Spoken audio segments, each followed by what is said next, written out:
What's going on, guys? It's your boy, and I got a special treat for you today, because I'm talking about the one and only eAhora Juliet long-range electric bike.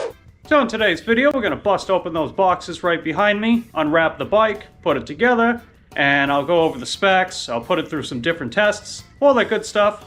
And if I happen to find any special deals for this bike, I'll put them in the description box down below. So if you want to see all that and more, be sure to stick around!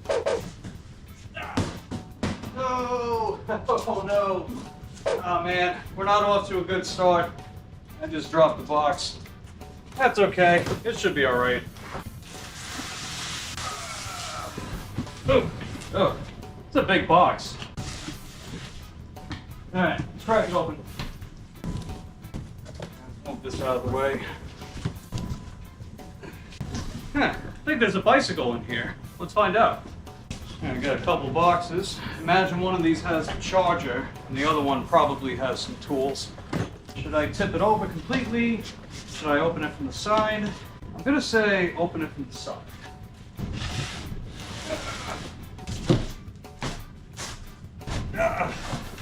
Get off! Well, that wasn't very successful.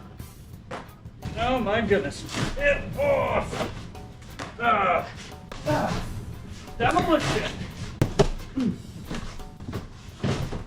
Getting quite a workout today. Oh boy. Well, got the box open. Well, on one side we do. Yeah, it looks like we got a seat with the seat post. Got some shock absorptions on it. I don't think this is a suspension seat post though. So if you're looking for more comfort, you might want to swap out for a suspension seat post. Okay, get this box out of here. Bam. Maybe I went a little too hardcore on this box. Well, it turned out I didn't really need this thing after all. Just brute strength. Now I'm gonna use my tools so I can crack those open for those tools. Makes complete sense, right? What do we got in here? We got one of these multi-tools. That's pretty interesting. And we got a couple fixed wrenches here, different sizes. Got pedals, nice. And there's a box in a box. Oh boy. Here we go. Got the instructions manual. Score. And according to the box, this is the charger. It's an 8 amp, and you figure you divide 60 amp hours, that's the battery, divide by 8 amps, which is the charger. Should take about 7 to 8 hours to charge from empty. And oh yeah, that's an 8 amp charger, that's for sure. This thing is huge. Oh my goodness. And, dribble, dribble, dribble. There we go. Rim shot, but I made it. Alright, let's see what's in this thing. Do not cut towards yourself. I remember the first on the books job that I got from Dollar Tree. I literally was cutting open a case pack of sodas. I cut it towards me, and I cut into one of the cans, and it spilled all over the place, all over my shirt. It was the first box that I ever opened with a box cutter. Good times. Holy moly, look at the size of this thing. This is big enough to signal Batman.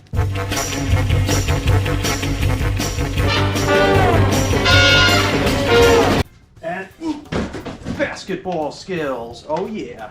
Just like Mickey Mouse would say, those are the surprise tools that'll come in handy later. The Mystery Musket Tool! That's a surprise tool that can help us later. Ouch! Owie, owie, owie, owie. I got a boo-boo. Need to go to the Weenie Hut General. Covered in boo-boos. Boo-boos, eh? I think you guys want that hospital. Weenie Hut General. Let's unveil the battery. Man, look at the size of that thing. This thing's freaking huge. I think I gotta put the key in. That's alright, I'll pull it out later. That's what she said. That's what she said! Alright, check it out. We got the keys, baby. Let's see if we can remove this bad boy out of here. Alright, success. Okay, there we go. Looks like we got the specs here. So as you can see, it's a 48 volt, 60,000 milliamp hours. That's 60 amp hours, 2880 watt hours. This battery's freaking huge, man. And now let's plug it back in the hole. Success. Alright, fully unwrapped. And all the boxes and all the junk is out of the way. Let's let's get this front wheel right on. Oh yeah, this bike's got some weight to it. Don't try this at home. I mean, I'm at home right now, but don't try it at home. Do not follow in my footsteps. I am not a role model. I am a corn king, which is even better. For me, I really like corn. Okay, there we go. We got it. You know what? There we go. Now here's the tricky part. See if I can pull it off. Alright. Ah, there we go. Sweet. Now we got a kickstand. Yeah, kickstand's not half bad, not gonna lie. Definitely looks more sturdy than some of the stock ones. Those stock kickstands that come with these e-bikes, they make them out of like a cheap plastic, so it actually warps depending on how much weight is on this thing. So, that's handy. I mean, you figure a beast like this, supposedly it clocks in around 116 pounds. Imagine having to pedal this thing back home with no power or flat. Oof, get wrecked. But knowing my luck, that'll never happen. No, not at all. No. No. Alright, where are those foot pedals at? Actually, before that, let's get the light on. Okay, where does this bad boy go? Oh, I get it. Okay, hold on. These thingies. That's what these are. These bracket thingies. Where do I plug it in? Oh, wait a minute. Found it. Ah, don't break it. No. Ah, there we go. Got it. Then I gotta unscrew these off. Then I gotta screw them back on. I'll readjust that later. That's the sound of a new tire.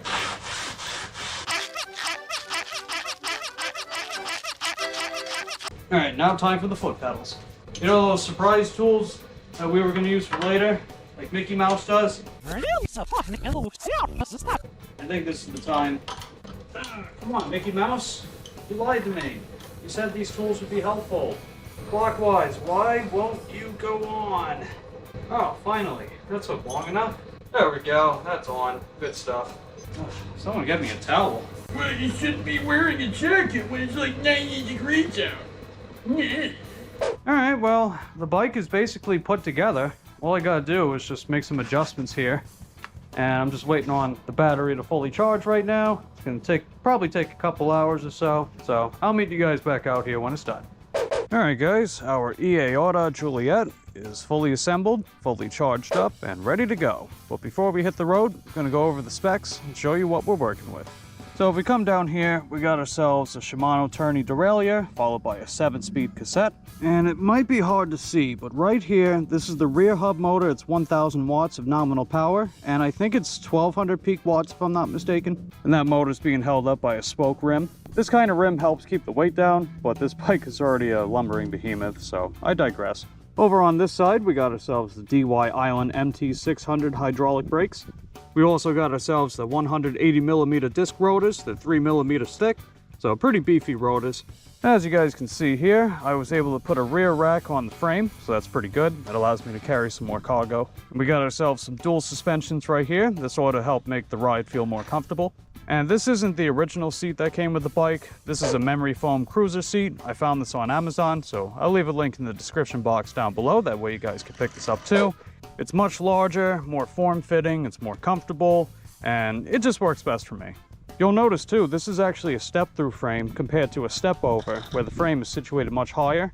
So for anyone that's got mobility issues, or they just have a hard time getting on the bike, this should be useful for you too. And we got the same brake setup in the front, the DY Island MT600 hydraulic brake, followed by the disc rotor, 180mm and 3mm thick. And these are 20x4 fat tires. They're from CST BFT. So these ones, you know, treads are a little thicker, got some better grip and traction, so they'll get the job done. And we got this massive headlight right here. This ought to be nice and bright during the nighttime. And situated above these wheels, we got the plastic fenders. This just helps keep the frame from getting all too dirty when it comes to mud, water, sand, etc., etc. Right up here, we got ourselves the dual crown suspension. They're both preloaded, but they both have a lot of travel, so that should help as far as reducing bottoming out of the front suspension. That's going to be especially useful because of the way that the loading is situated on this bike. Compared to my other one, where the battery is situated right underneath the seat post, this is more like front loaded. So this should definitely help having this greater travel. And if we come up to the handlebars, we got ourselves the rubber grips. We also got some turn signals. That's going to be helpful. And there's a horn right underneath it. We got ourselves the power buttons right here. This will power on the LCD. Let's give it a shot, see what happens. Yeah, it doesn't look especially bright. Maybe I can adjust the brightness. And for the LCD, it'll show us our miles per hour, shows us the pedal assist mode that we're in, as well as how many bars of power that we got left. And I did fully charge it this morning, so it is 5 out of 5 bars. And we can also check our amp current, as well as other things like total distance traveled, average speed, and all that good stuff. And right on this side of the handlebars, we got a Shimano 7-speed gear shifter. We also got our brake levers right here. We got our quarter twist throttle right over here, and then another rubber handle. And last but not least, we got this massive battery. Let's be honest, this is the main reason why you're going to get this bike. 60 amp hours. The company claims it should be able to get anywhere between 100 to upwards of 200 miles, depending on the settings. But we'll put that to the test and see if that's actually true. So I actually found a really cool spot that I want to go to. It's called the Space Coast Bike Trail. That's where I'm going to do a lot of my testing for this bike. But I need to head northeast first. So the very first thing I want to do is test how good this does off-roading. So this is a little shortcut that I like to go to. You guys might have seen that in some of my previous vlog videos that I've done a while ago. And if you haven't, here's a time card right here. You can check that out after this video. So without any further ado, let's get it on. Okay. All right, we're on pedal assist mode 2 right now. And as you can probably see, this bike's doing a pretty good job. It's absorbing all the bumps, so making this ride feel much more comfortable. Next up, I'm gonna try the pedal assists, see how well they do. So right now we're in pedal assist mode 1, and I'm gonna be pedaling. And we're going about a little over 6 miles an hour, say about 6.5. All right, bumped it up to gear 3. It's making me have to pedal. So maybe this is actually a torque sensor. It might be. And we bump it up to gear 4. I'm actually gonna bump it up to pedal assist mode 2, see how fast we can go. Oh wow, that kicks in right away. Holy moly. All right, now we're on gear 5, and it looks like we're getting a little over 12 miles an hour, about 12.5. Yeah, I'm pretty sure this is a torque sensor. I could be wrong, because I'm noticing when I pedal harder, I can actually go faster. That's pretty similar to the G-Force T7 bike that I got. And if you guys haven't checked that video out, here's a time card. You can check it out after this one. Now I put it into gear 7. We're in pedal assist mode 3. And we're going about 20 miles an hour, a little over 20 miles an hour. Not too shabby. Now I'm gonna bump it up to pedal assist 4, see what happens with that. Oh boy, that kicks in right away. So in pedal assist 4, we're riding 28 miles an hour. That's pretty fast, dude. Enough playing, let's go into pedal assist mode 5. No throttle, just pedaling. All right, man, we're going right around 30 miles an hour, a little over 30 miles an hour, 31 miles an hour, man. This is a fast bike. A little brake check.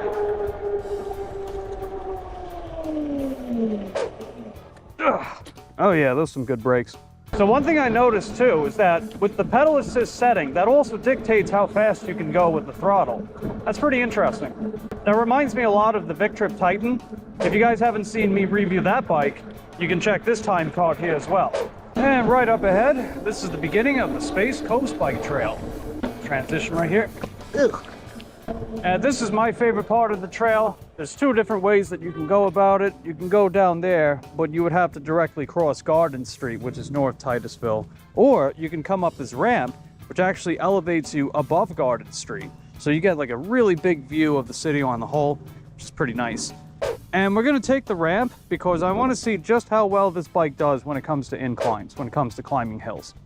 For this test, we're at the very beginning of the ramp, and we're just gonna use the throttle, no pedaling. Let's see how well it does. Oh yeah, this bike's doing it like a champ. We're going about 18 miles an hour, and here we go. And now we can see how fast this bike can go. Let's go, baby, let's go. 32, 33, 34, 34.6, yeah! Oh yeah, man, that's awesome, I love it. Now I want to test the acceleration of this bike just to see how fast it goes from 0 to 20. I got the stopwatch right here, and go.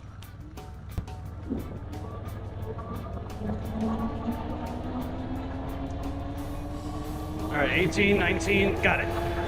All right, as you can see, it took a little under 9 seconds to accelerate from 0 to 20. That's not too shabby at all.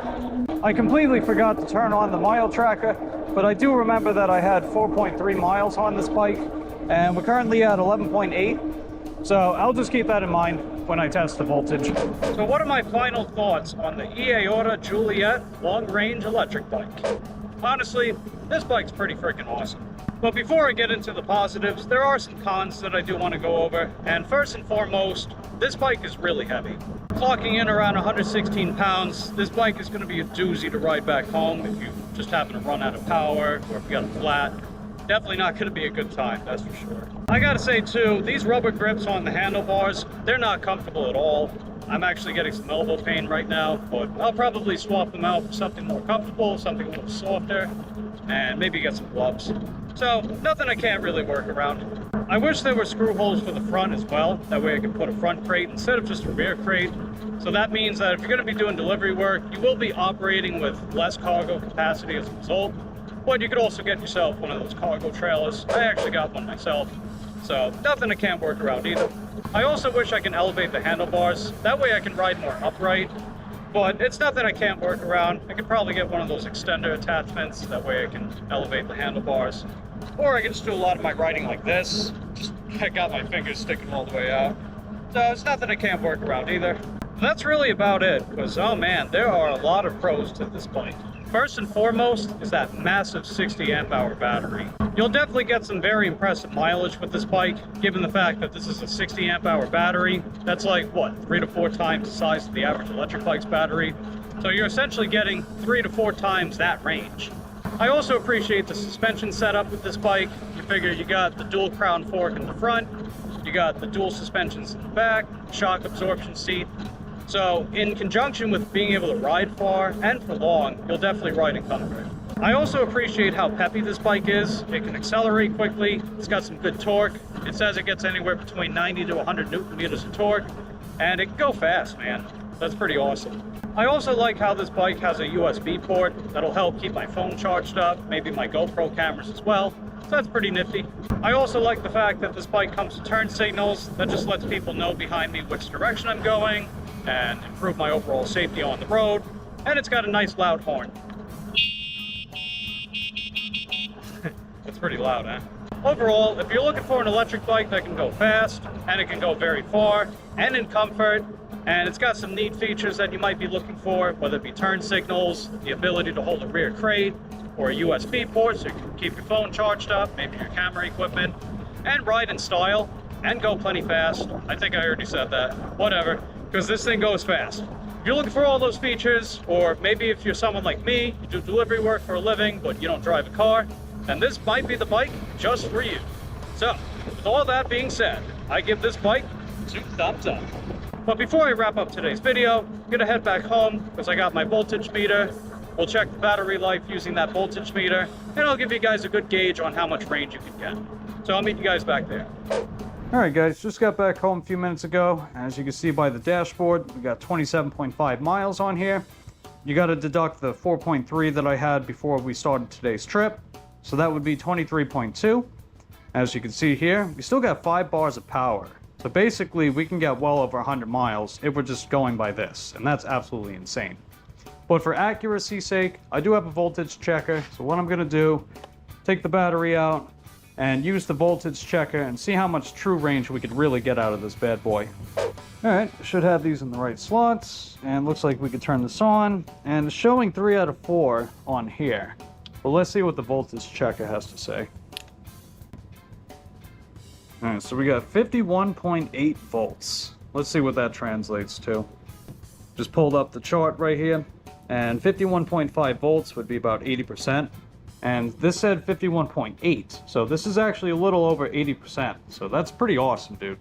This definitely solidifies you can get over 100 miles with this battery. That's going to be a wrap on today's video. Hope you found it useful, entertaining, anything of that sort. And if you like it, give it a lick. And don't forget to subscribe to the channel and ring that tackle bell the next time I upload. If you guys need to reach out to me in private, a little chit chat, you can email me at mikethecornking@protonmail.com, or you can find me on Discord. And if you guys want to show super support in the form of moolah, or if you need some free vegan resources to help you and your family and friends go vegan, you can do so by hitting up my Linktree. And as always, I love you guys, I appreciate your continued support of my channel, and I'll see you next time. Take care.